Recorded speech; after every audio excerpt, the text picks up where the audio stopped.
Welcome to my .min vlog.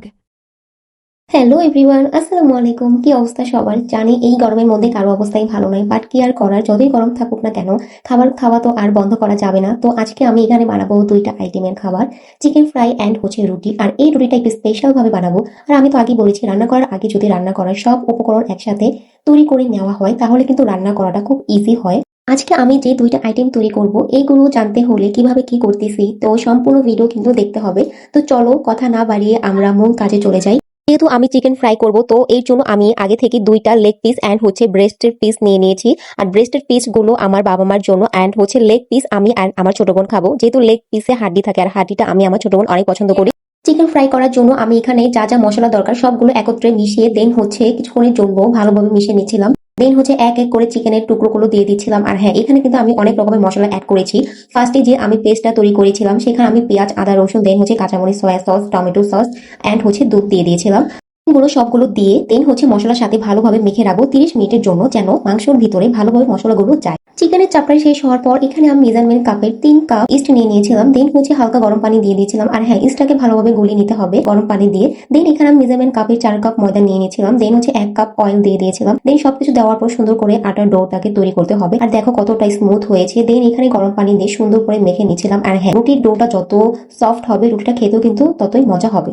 তো chicken and হচ্ছে রুটি ডোটাকে আমি 30 মিনিটের জন্য রেখে দিব। এই তো আমি চলে এসেছি একটু ঢং করতে। আর ভাই রে ভাই, এত গরমের মধ্যে কিচেনে তো যাওয়াই যায় না, এত পরিমাণে গরম লাগতেছিল। তো যাই হোক, কি আর করার, সবকিছু আমি আগে থেকে তৈরি করে নিয়েছিলাম। দেন হচ্ছে একটা কড়াই বসিয়ে দেন এক এক করে আমি চিকেন গুলো ভেজে নিব।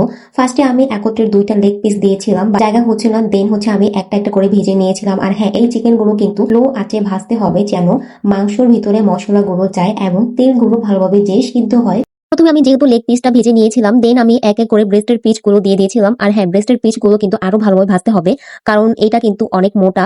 আই মিন মাংসের ভিতরে কিন্তু তেলটা যেতে হবে, যদি না যায় তাহলে কিন্তু এটা সিদ্ধ হবে না। তো ভাজা শেষ, এখন আমি গ্রেভি তৈরি করব। আর হ্যাঁ, এই গ্রেভি তৈরি করার জন্য এক্সট্রা কোনো উপকরণ দরকার নেই, কারণটা হচ্ছে আমি যে মাংসটা মেখেছিলাম সেই মাংস মাখার পরে যে অবশিষ্ট মশলাটা রয়েছিল সেই মশলাটাকে হালকা তেলে ভেজে দেন হচ্ছে আমি গ্রেভি তৈরি করে নিয়েছিলাম। এখন আমি বানাবো রুটি। আর ইস্ট দিয়ে মাখার জন্য এটা কিন্তু অনেকটা ফুলে উঠেছিল, যদি আমি আরেকটু রাখতে পারতাম তাহলে মেবি আরেকটু ফুলতো। তো যাই হোক, আমি এখন এক এক করে ছোট ছোট করে রুটি শেপ আকারে বানিয়ে নিয়েছিলাম। আর হ্যাঁ, আমি রুটি বানানোর জন্য কোনো ফিরি ইউজ করিনি, কারণটা হচ্ছে আমি এভাবেই রুটি বানাই। তো এক এক করে আমি রুটিগুলো সুন্দর করে ভেজে নিয়েছিলাম। আর হ্যাঁ, রুটিগুলো কিন্তু খুব সুন্দর ফুলেছে অ্যান্ড খেতে অনেকটা সফট হয়েছে। আর হ্যাঁ, আমাদের বাসায় সচরাচর আটা রুটি বেশি একটা খাওয়া পড়ে না, কারণটা হচ্ছে আমরা সকালে ব্রেকফাস্টটা তেমন ভাবে করি না। আই মিন আমি আর আমার ছোট বোন, বাবা অ্যান্ড হচ্ছে মা পাউরুটি খায়, তো ওরকম ভাবে আমার রুটি বানানো হয় না। তো স্পেশাল ভাবে যখন খেতে ইচ্ছে করে তখন বানাই আর কি। তো কথা বলতে বলতে আমার রুটি কিন্তু প্রায় শেষ হয়ে গিয়েছে।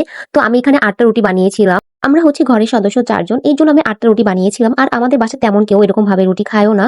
তো যাই হোক, কথা বলতে বলতে কিন্তু আমার চিকেন অ্যান্ড হচ্ছে রুটি সব কমপ্লিট হয়ে গিয়েছে। এখন আমি সুন্দর করে 4টা প্লেটে সুন্দর করে সার্ভ করে নিয়েছিলাম। আর হ্যাঁ, আমি কিন্তু মায়োনিজ বানিয়েছিলাম, আর এটা আমি বাসায় তৈরি করছি। আজকে আমি যা যা বানিয়েছি সবকিছু কিন্তু নিজ হাতে বাসায় তৈরি করেছি। তো সব শেষে আমরা খেয়েছিলাম মজো। আর মজো না খেলে তো হবেই না, আর এত পরিমাণে গরম পড়েছে, মজোটা আমাদের মাস্ট বি খেতে হবে। তো ভিডিওটি কিন্তু এই পর্যন্তই ছিল। নেক্সট ভিডিও নিয়ে আবার হাজির হব, সেই পর্যন্ত টাটা, আল্লাহ হাফেজ।